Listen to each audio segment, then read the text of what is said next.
अस्सलामुअलैकुम वरहमतुल्लाहि वबरकातुहू। Morphologic patterns of the acute inflammation. ठीक है, हाल मार्क्स पढ़े थे हमने इन्फ्लेमेशन के।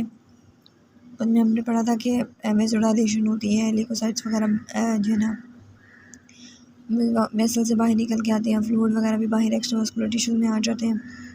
कार्डिनल साइंस इस वजह से बनते हैं, एडिमा बनता है और रेडनेस हो जाती है, वार्मथ, कैलर्स, स्वेलिंग, ट्यूमर वगैरह, ये हमने पढ़े थे।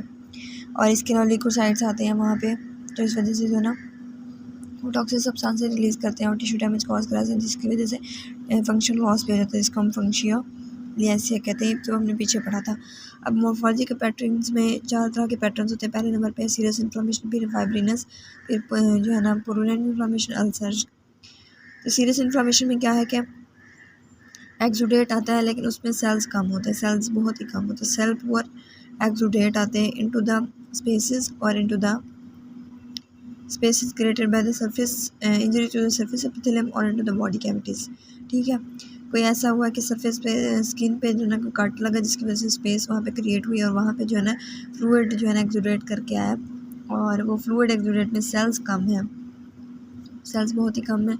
इस या फिर ऐसा हो सकता है कि बॉडी कैविटीज़ में जो है ना फ्लूइड एक्यूमुलेट हो, लेकिन उसमें भी जो है ना सेल पुअर फ्लूइड हो वो, तो उसको हम कहते हैं कि जो ना सीरियस इन्फ्लेमेशन है।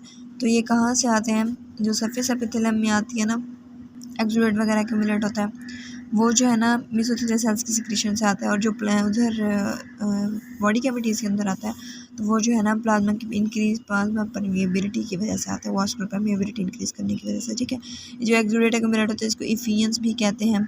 ठीक है, ये इफियंस नॉन इन्फ्लेमेटरी कंडीशन में भी हो सकता है, जैसे हार्ट फेलियर हो गया, या फिर हम किडनी लिवर डिसीज में जो प्रोटीन, प्लाज्मा प्रोटीन के अलावा जो है ना कम हुआ होता है।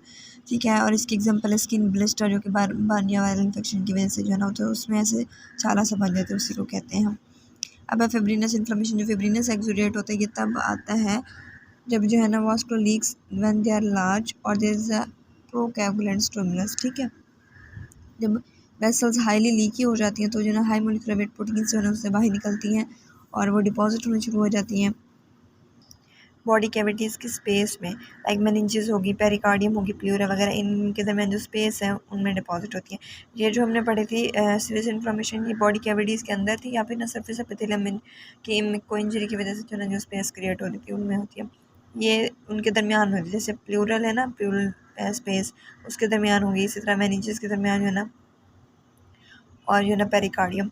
तो ये हिस्टोलॉजिकली हमें या तो फिब्रिन के थ्रेड्स नज़र आते हैं, या फिर ना एमॉर्फस कोएगुलम नज़र आता है। नॉर्मली ये फिब्रिनलाइसिन के जरिए जो है फिब्रिन रिमूव हो जाती है, लेकिन जो है ना विद द टाइम अगर ये रिमूव ना हो, तो इसकी वजह से जो है ना वहाँ पे फाइब्रस टिश्यू डिपॉजिट होगा by the activation of fibroblast, और जो है ना स्कैरिंग हो जाएगी, जिसको हम ऑर्गेनाइजेशन भी कहते हैं। और अगर यह ऑर्गेनाइजेशन या स्कैरिंग जो है ना ज़्यादा हो जाए, तो जो स्पेस होती है, प्लूरल स्पेस हो गई, या इन ये जो बॉडी कैविटीज़ के दरमियान स्पेस थी लाइनिंग के दरमियान, तो वो स्पेस जो है ना ख़त्म हो जाती है finally, obliteration of the pericardial space. ठीक है, स्पेशली। इसके बाद है purulent inflammation, suppurative inflammation, abscess. ये जो हमने पढ़ा था लिक्विफैक्टिक न्यूरोसिस, ये जो है ना उसमें होती है। ठीक है, और इसमें सेल रिच फ्लूइड होता है, जबकि उधर हमने पढ़ा था जो सीरियस इन्फ्लेमेशन, उसमें सेल पोर फ्लूइड होता है। इसमें क्या होता है कि जो है ना पस प्रोड्यूस होती है, जिसमें न्यूट्रोफिल्स वगैरह होते हैं, लिक्विड फैट डेब्रिस होता है नेक्रोटिक सेल्स का। इसके अलावा जो है ना एडिमा फ्लूइड होता है। इसकी मोस्ट कॉमन कॉज जो है ना इन्फेक्शन विद द बैक्टीरिया है, बैक्टीरियल इन्फेक्शन, जैसे स्ट्रेप्टोकोकस इन्फेक्शन हो गया, पायोजेनिक बैक्टीरिया जिनको हम कहते हैं। ठीक है, इसके एग्जांपल जो है ना एक्यूट अपेंडिसाइटिस में ऐसा होता है, सपोरेटिव इन्फ्लेमेशन होती है। तो एब्सेसेस जो होती है ना, ये पस जो है ना उसमें सेंट्रल रीजन जो है ना वो नेक्रोटिक रीजन होता है, उसके अराउंड जो है ना न्यूट्रोफिल्स होते हैं, और उसके अराउंड जो है ना वेसोडाइलेशन और फाइब्रोब्लास्टिक प्रोलिफरेटिव सेल्स होते हैं, जो कि ये इंडिकेट करते हैं कि फाइब्रोसिस भी स्टार्ट हो गई, लाइक रिपेयर भी स्टार्ट हो रहा है, साथ में इन्फ्लेमेशन भी है, साथ में रिपेयर भी है।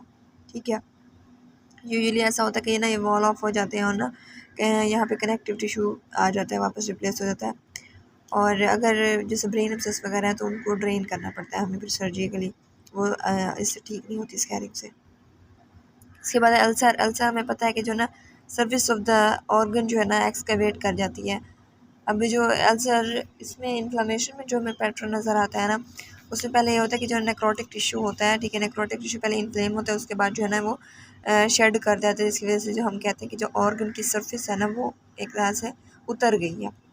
तो अल्सरेशन में जो है ना ये नेक्रोसिस प्लस इन्फ्लेमेशन इकट्ठे चल रहे होते हैं। ये हमारे mostly because of the GIT, because of the genetic urinary tract में, और इसके अलावा लोअर एक्सट्रीमिटीज़ में, लिम्स वगैरह में, जैसे उधर पढ़ा था हमने, इस्कीमिक नेक्रोसिस की वजह से डायबिटिक लेग हो जाता है, उसमें जो है ना मिलते हैं। और इसमें एक्यूट प्लस क्रॉनिक इन्फ्लेमेशन दोनों को एग्जिस्ट कर रही होती हैं। एंड जैसे स्टमक अल्सर हो गया, या ड्यूडेनम का अल्सर, या diabetic ulcer of the leg हो गया, ठीक है।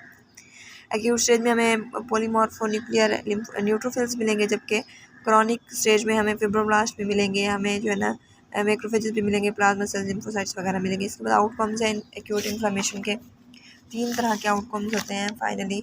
या तो ऐसा होता है कि कम्प्लीटली रेजोल्यूशन होती है, जो इन्फ्लेमेशन वाली जो जगह थी जहाँ पे टिश्यू डैमेज हुआ था, वहाँ पे वो जो टिश्यू है ना वो रिस्टोर हो जाता है बैक टू नॉर्मल। इसको हम रिस्टोरेशन कहते हैं। ये तब होता है जब जो है ना इंजरी शॉर्ट हो और लिमिटेड ड्यूरेशन की हो, ठीक है। और जो है ना पैरेन्काइमल सेल्स वगैरह रीजनरेट होने की कैपेसिटी रखते होते हैं, तो वो जो है ना रीजनरेट कराते हैं। और जो डेब्रिस वगैरह होता है उसको मैक्रोफेजेस उठा के ले जाते हैं, ठीक है। और जो एडिमा फ्लूइड है वो उसको लिम्फेटिक्स लेके जाएंगे। तो इस तरह जो है ना वो टिश्यू जो है ना रिस्टोर हो जाएगा।